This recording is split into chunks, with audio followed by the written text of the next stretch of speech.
Hello student, welcome to our YouTube channel Edu Skill Institute. Student, हम लोग chapter 3 theory base of accounting कर रहे थे और आज इस सीरीज का पार्ट 3 करने वाले हैं।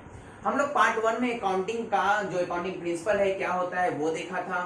अकाउंटिंग प्रिंसिपल क्यों जरूरी है एक बिजनेस में वो भी हमने सीखा था। अकाउंटिंग प्रिंसिपल को 2 भागों में बांटा था, अकाउंटिंग कंसेप्ट और अकाउंटिंग कन्वेंशंस। ये सभी बातें हमने पार्ट 1 में कंप्लीट करा था। पार्ट 2 में हमने ये देखा था there are 3 fundamental accounting assumptions और उसको हम डिटेल में बात किए थे विद एग्जांपल्स। क्लियर है बातें? चलिए जल्दी से आते हैं, हम पार्ट 2 में क्या किए थे अकाउंटिंग एग्जाम्पशंस को वो हम ब्रीफ में एक एक्सप्लेनेशन देख लेते हैं। हमने ये देखा था 3 अकाउंटिंग एग्जाम्पशंस होते हैं, गोइंग कंसर्न, कंसिस्टेंसी और एक्रूवल। गोइंग कंसर्न में ये कहता है, ये एग्जाम्पशन था कि बिजनेस फोरसीएबल फ्यूचर तक हमारा क्या होता रहेगा, कंटिन्यू रहेगा, चलता रहेगा और बिजनेस का ऐसा कोई इंटेंशन नहीं होगा कि वो क्लोज डाउन होगा। ये हमारा गोइंग कंसर्न कहता था। क्लियर है?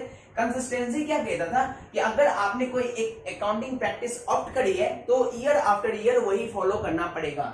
जल्दी से देख लेते हैं क्या है यहाँ पे, similar accounting policies followed year after year, यानी एक बार जो आपने अकाउंटिंग पॉलिसीज ऑप्ट किया है, सिलेक्ट किया है, वही ईयर आफ्टर ईयर फॉलो करेंगे। क्लियर बातें?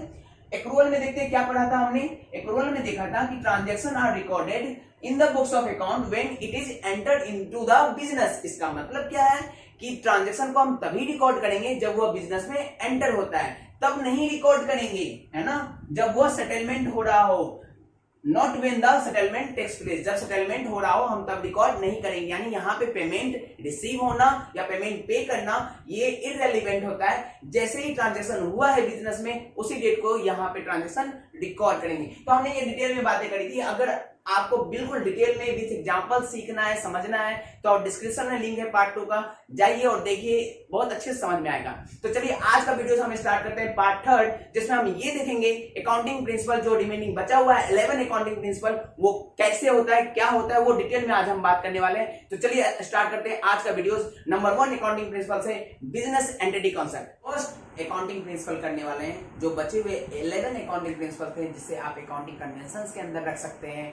तो आज चलिए उस 11th अकाउंटिंग प्रिंसिपल में से फर्स्ट अकाउंटिंग प्रिंसिपल करते हैं business entity concept. Business entity principle आप बिजनेस एंटिटी कॉन्सेप्ट कह सकते हैं। इसे कुछ जगहों पे सेपरेट एंटिटी कॉन्सेप्ट भी लिखा जाता है या फिर कहीं भी आप लिखे हुए ये भी देखेंगे अकाउंटिंग एंटिटी। तो क्या होता है बिजनेस एंटिटी कॉन्सेप्ट, इसके बारे में हम बात करते हैं। इसे समझाने के लिए एक एग्जांपल को आपको मैं विजुअलाइज करवा रहा हूं, ध्यान से समझिएगा इस एग्जांपल को।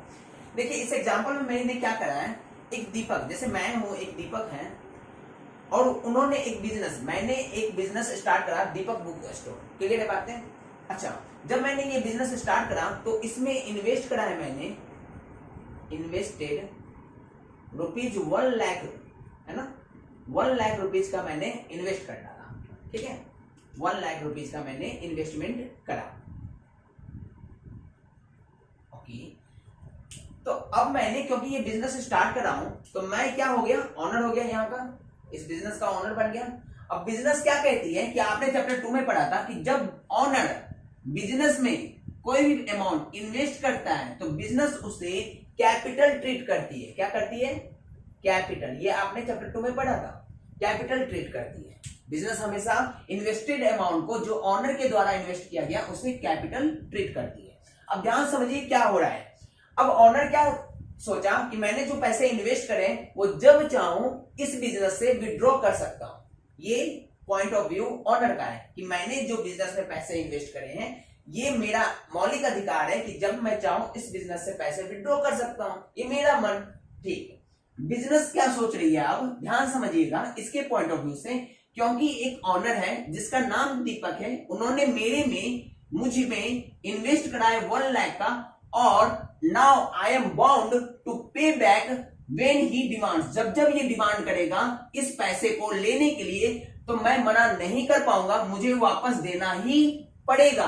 तो चैप्टर 2 में ये भी देखा था कि जो चीजें, जो पैसे अगर बिजनेस को वापस देने होते हैं वो बिजनेस के लिए क्या होती है, लायबिलिटी। जो बर्डन अगर बिजनेस पे है तो वो बर्डन लायबिलिटी होती है। तो आप समझ सकते हैं ये कैपिटल बिजनेस के लिए लायबिलिटीज होती है। तो दिमाग तो घूम गया होगा, कैसे, अरे ये ऑनर है, आपने इन्वेस्ट करा तो ये बिजनेस के लिए लायबिलिटी कैसे है। फिर से समझिए, दोनों की थिंकिंग अलग, यहां से दोनों को मैंने सेपरेट कर दिया, दोनों की थिंकिंग को। ये ऑनर था, इसने बिजनेस में पैसे इन्वेस्ट करें। बिजनेस ये सोच रही है कि ये जब मांगेगा मेरे से पैसे ले लेगा और मैं रोक भी नहीं पाऊंगा, इसीलिए ये कैपिटल मेरे लिए लायबिलिटी है, क्योंकि मैं बॉन्ड हूं इसे वापस देने के लिए। समझ में आ रहा है?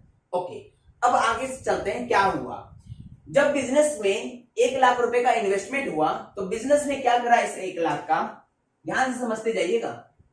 बिजनेस ने सबसे पहले परचेज ऑफ गुड्स करा, कुछ ट्रांजेक्शन्स करे थे, जिसमें कुछ ट्रांजेक्शन्स में परचेज ऑफ गुड्स हो सकता है, दूसरा परचेज ऑफ एसेट्स हो सकता है, तीसरा एक ट्रांजेक्शन ये हुआ कि इसने सारे एक्सपेंसेस का पेमेंट भी करा, है ना, और कुछ ट्रांजेक्शन ये हुए कि गुड्स का सेलिंग किया गया, है ना, ये ट्रांजेक्शन्स करा। क्या हुआ, फिर से मैं विजुलाइज करवा रहा हूं। एक ऑनर बिजनेस स्टार्ट करा और उसमें पैसे इन्वेस्ट करा। जो पैसा इन्वेस्ट हुआ बिजनेस में, बिजनेस ने उस पैसे से कुछ ट्रांजेक्शन्स कर डाले। क्लियर है बातें? अब ये परफॉर्मेंस होने के बाद बिजनेस ने कुछ प्रॉफिट अर्न करा है। क्लियर है बातें? बिजनेस ने कुछ प्रॉफिट अर्न किया।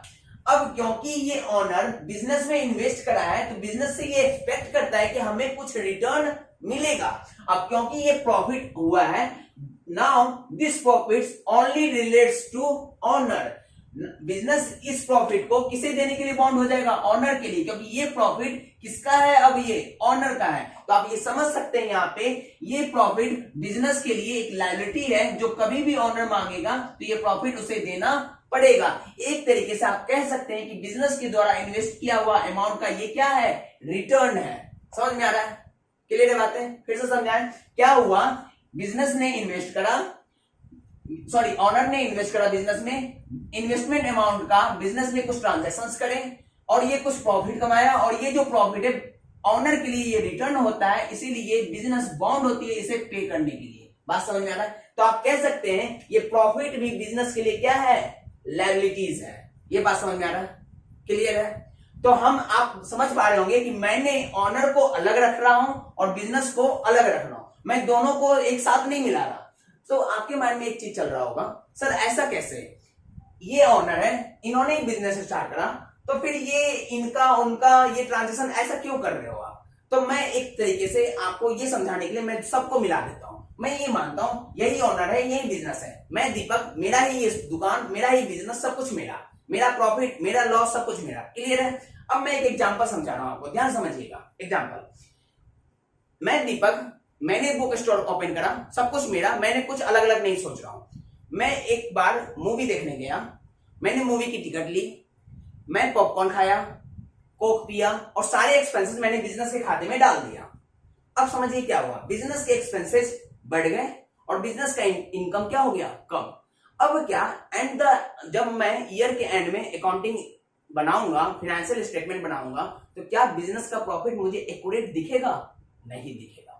एग्जैक्ट अमाउंट जो प्रॉफिट का आना चाहिए बिजनेस का परफॉर्मेंस, वो नहीं दिखेगा। सिमिलरली मैं कहीं और से इनकम कमा रहा हूं और बिजनेस के खाते में मैं लिख दे रहा हूं, और एंड ऑफ द ईयर मैं जब पता करना चाहूंगा कि बिजनेस ने पूरे एक साल में कितना प्रॉफिट कमाया, तो क्या मुझे एग्जैक्ट अमाउंट पता चल पाएगा?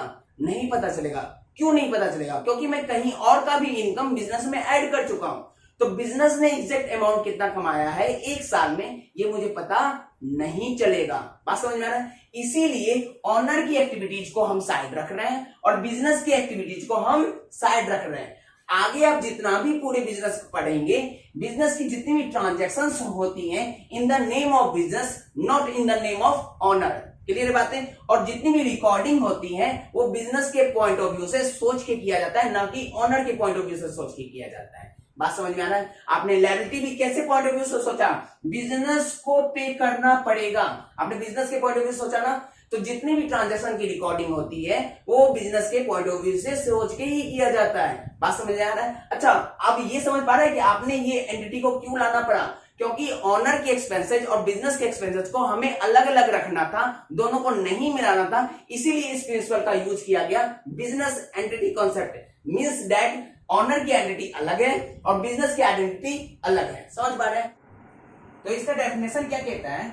अब business is treated as separate entity, business अपने आप को सेपरेट एंटिटी मानता है, डिस्टिंक्ट फ्रॉम इट्स ऑनर, अपने ऑनर से बिल्कुल अलग रखता है। इसका मतलब साफ साफ समझ में आ रहा है, एक बिजनेस अपने आप को सेपरेट एंटिटी समझता है और बिजनेस ऑनर से अपने आप को अलग रखता है, यानी कि बिजनेस अपने सभी एक्टिविटीज, सभी ट्रांजैक्शंस की रिकॉर्डिंग अपने बुक में अलग रखना चाहता है, ऑनर की एक्टिविटीज, ऑनर की रिकॉर्डिंग्स अलग रखना चाहता है, ये दोनों एक साथ नहीं रखना चाहता। आई होप मैं आपको समझा पाया कि बिजनेस में बिजनेस एंटिटी कंसेप्ट का आना क्यों जरूरी है। इसका बेस्ट एग्जांपल ये है कि capital is treated as liability, मतलब अगर ऑनर ने कोई इन्वेस्ट करा है तो बिजनेस हमेशा उसे लायबिलिटी समझती है, दैट इज ये कैपिटल है और ये लायबिलिटी होती है। तो ये बेस्ट एग्जांपल है कि जो कैपिटल है बिजनेस का वो बिजनेस के लिए लायबिलिटीज होती है। समझ पा रहे हैं आप? तो सेकेंड अकाउंटिंग प्रिंसिपल है हमारा मनी मेजरमेंट प्रिंसिपल। जैसे कि आप देख रहे हैं मनी मेजरमेंट, इसका मतलब है कि मनी के टर्म्स में मेजर करना, एक्सप्रेस करना। देखते हैं, only those transactions and events are recorded, केवल उसी ट्रांजैक्शन एंड इवेंट्स को रिकॉर्ड किया जाएगा in the books of account which can be measured in terms of money. Means that according to this principle in the business only those transactions and events should be recorded which can be expressed or measured in terms of money। Simple सा term है ये, simple सा principal ये कहता है कि एक business में सिर्फ उसी ट्रांजैक्शन एंड इवेंट्स को हम रिकॉर्ड करेंगे जिससे हम मनी के टर्म्स में एक्सप्रेस कर पा रहे हैं। क्लियर बात है, चाहे वो उसकी वजह से हमें कितना भी लॉस उठाना क्यों ना पड़े, अगर उसे हम मनी के टर्म्स में एक्सप्रेस नहीं कर पा रहे हैं तो हम उसे रिकॉर्ड नहीं करेंगे। फॉर द एग्जाम्पल हम ये समझते हैं कि मेरा एक बहुत बड़ा बिजनेस है और एक मिस्टर ABC है। मिस्टर ABC एक बहुत टैलेंटेड पर्सन है जो मैनेजर के पोस्ट पे अपॉइंटेड है। क्लियर बात है, वो इतने टैलेंटेड है कि उनकी वजह से बिजनेस बहुत ग्रो कर रही है। क्लियर है, अचानक से वो एक शाम आके मेरे से ये कह रहे हैं कि मैं इस कंपनी से रिजाइन कर रहा हूँ। ठीक है, अब मुझे पता है कि वो जैसा ही रिजाइन करेंगे हमारा बिजनेस तुरंत इतने अच्छे टैलेंटेड मैनेजर को ढूंढ नहीं पाएगा और उसकी वजह से बिजनेस को बहुत बड़ा नुकसान हो जाएगा।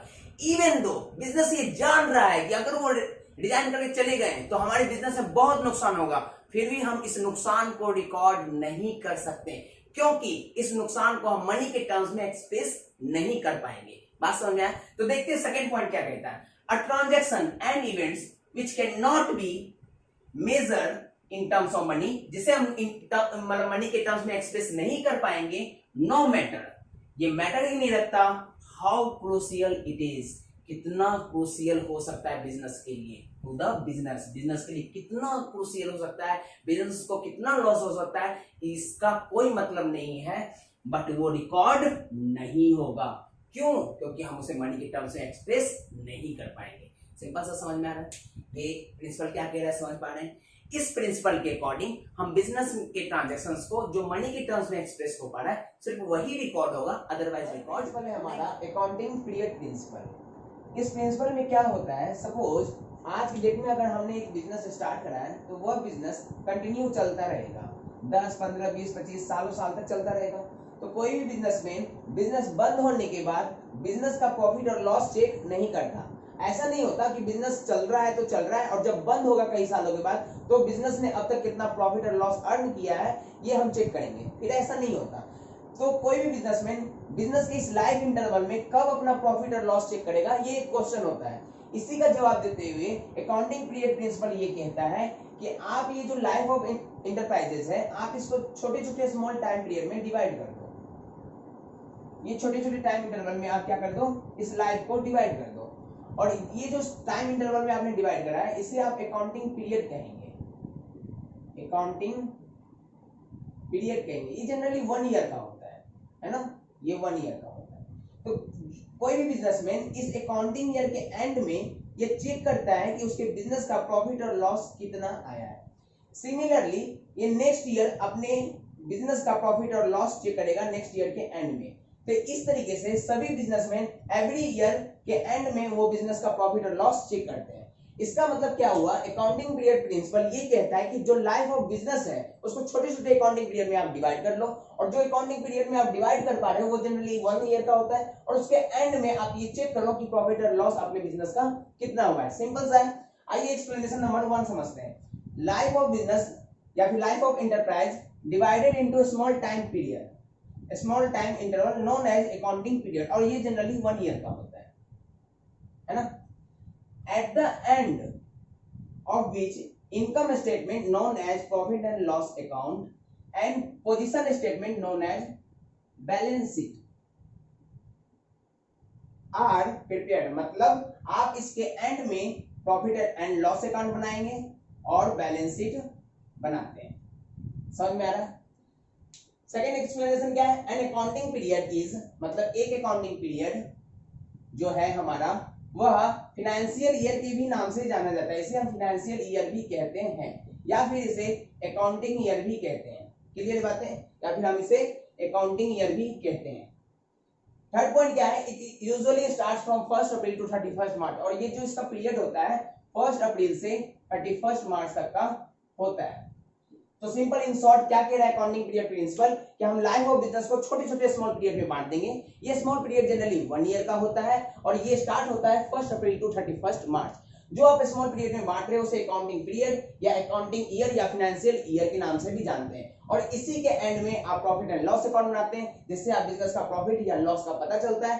बैलेंस शीट बनाते हैं जिससे एसेट्स या लायबिलिटीज का पता चलता है। इसका मतलब हर एक बिजनेसमैन अपना फाइनेंशियल जो पोजीशन है, फाइनेंशियल स्टेटमेंट है बिजनेस का, वो एवरी ईयर के एंड में बनाता है। फोर्थ प्रिंसिपल है हमारा फुल डिस्क्लोजर प्रिंसिपल। ये प्रिंसिपल के अकॉर्डिंग बिजनेस में जितनी भी इंपॉर्टेंट जानकारी होती है जो बिजनेस से रिलेटेड है वो हम फुल्ली तरीके से डिस्क्लोज करते हैं। इसका मतलब क्या है? ऑल द सिग्निफिकेंट इंफॉर्मेशन, जितना भी इंपॉर्टेंट इंफॉर्मेशन है बिजनेस से related should be fully disclose, उसे हम पूरी तरीके से डिस्क्लोज करते हैं। कहाँ पे? In the financial statement of the business. Business की जो फाइनेंशियल स्टेटमेंट हम बनाते हैं उसमें पूरी तरीके से डिस्क्लोज करते हैं।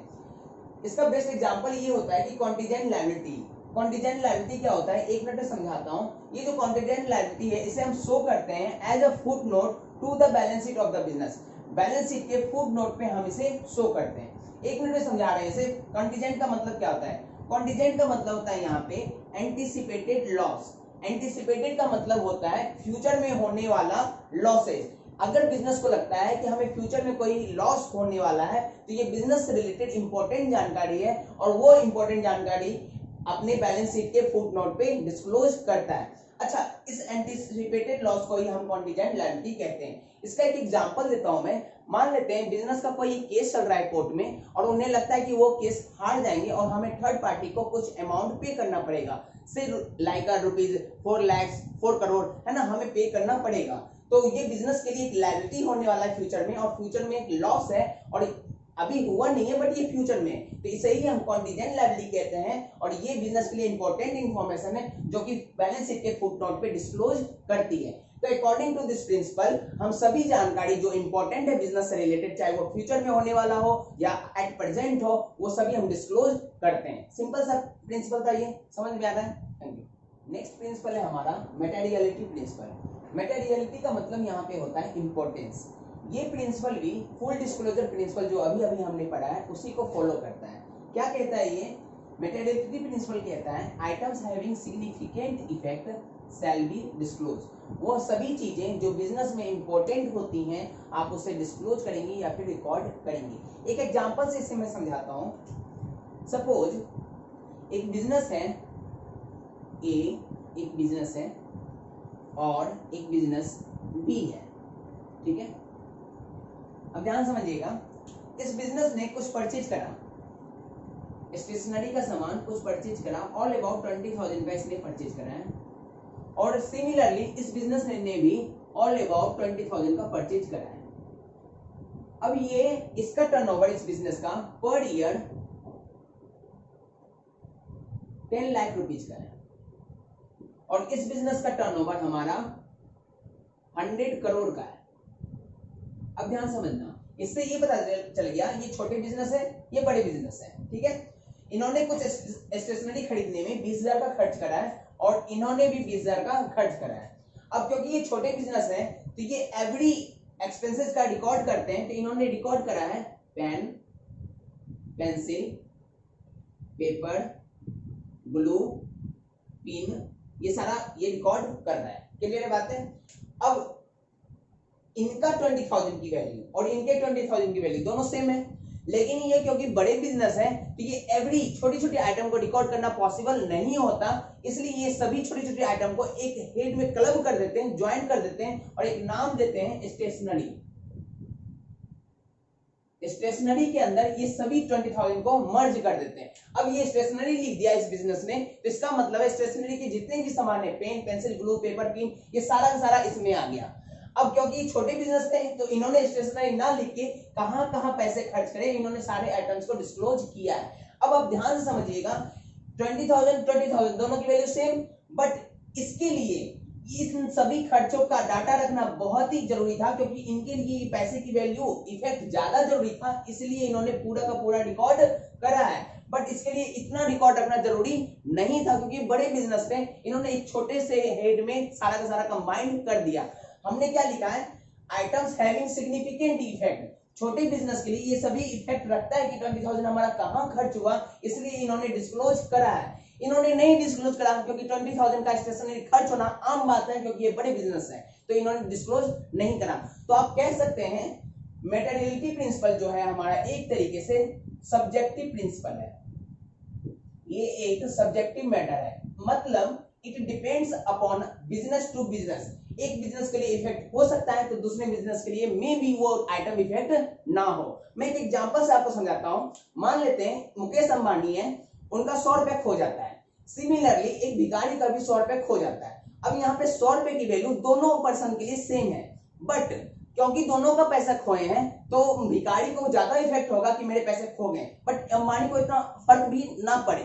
तो उसी तरीके से छोटे बिजनेसमैन के जो भी खर्चे हैं उसका रिकॉर्ड रखना बहुत ही जरूरी होता है, क्योंकि खर्चा इसके लिए इफेक्ट होता है बट इसके लिए ज्यादा इफेक्ट नहीं होता, तो ये पूरा का डिटेल रिकॉर्ड नहीं रखते हैं, एक हेड में क्लब कर देते हैं। ध्यान दीजिएगा, मैं यहाँ नहीं बोल रहा हूं कि आप रिकॉर्ड ही नहीं रखेंगे, इन्होंने रिकॉर्ड रखा है बट सभी आइटम को नहीं, एक हेड में क्लब कर दिया है, ज्वाइन कर दिया है। बात समझ में आ रहा है? क्लियर है बातें? ये प्रिंसिपल के तहत हमें सिर्फ इतना गाइड किया जाता है कि सभी आइटम को डिस्क्लोज ना करें, किसी एक हेड में आप कंबाइन कर दें या फिर क्लब कर दें, अगर वो इंपॉर्टेंस नहीं है। अगर वो इंपॉर्टेंस है तो 1 by 1 आइटम को आप क्या करेंगे, डिस्क्लोज करेंगे। आई होप सो कि आप समझ पा रहे होंगे मेटेरियलिटी प्रिंसिपल क्या होता है।